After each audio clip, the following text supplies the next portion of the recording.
right. BYU-Idaho will be jam-packed tomorrow as they dedicate their state-of-the-art BYU-Idaho Center. President Henry B. Eyring, first counselor of the First Presidency of the LDS Church, will dedicate the center at 10 a.m. Eyewitness News reporter Stephen Pope got a sneak peek in today's big story, and you went behind the scenes there. Stephen, how impressive is it? It's quite impressive, Todd. If you've been to the LDS Conference Center in Salt Lake City, you'll see a lot of similarities to this building because it was tailored after it.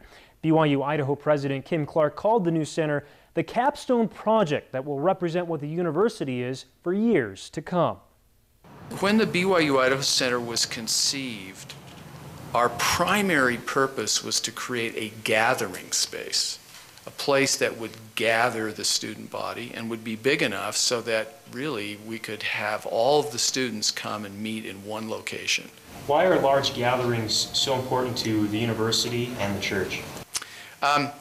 First of all, the spirit of gathering is an important part of the doctrine of the restoration of the gospel of Jesus Christ. It's really that theme that represents everything about the new auditorium. To come into this space and be taught at the foot of a prophet and other general authorities and other great speakers, and to learn and to feel the Spirit and to gain that appreciation and knowledge and understanding that they're not alone. To me, that's just amazing. That's power.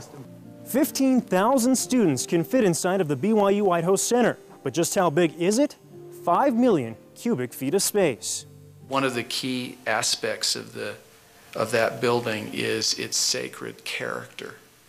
And so whatever goes on in there will be appropriate for that space. The building also sports 12 full-size basketball courts and an indoor track.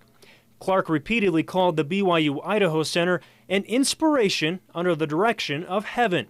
When Clark was asked about future growth of the university in the lesser-filled south part of campus, he said, "Never get ahead of the brethren." All of the major decisions at BYU-Idaho are under the direction of the First Presidency and Quorum of the 12 Apostles in the LDS Church.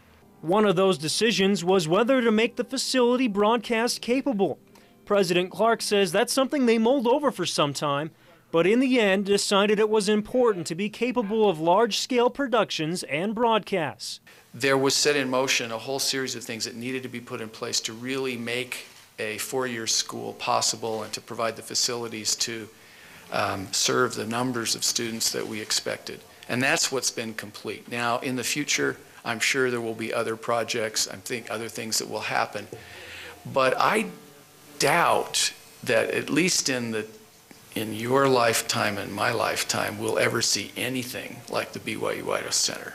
President Clark says they don't expect to outgrow the 15,000-seat capacity of the center in the foreseeable future. However, the university did just raise its enrollment cap to 15,000 full-time equivalent students, so the center will likely see its capacity go to good use. The project to build the BYU-Idaho Center began breaking ground October 31st, 2006. It finished 6 months early, Todd. That is something. Now, how much public use will the center get? It's a good question, Todd. President Clark says they built the auditorium for more than just student use. Regional conferences, concerts, and other church-related activities will be held there. Yeah, all right. Good to know. It can hold a lot of people, too. It sure can. All right, Stephen, thanks for sharing that with us. We got our own little private tour there.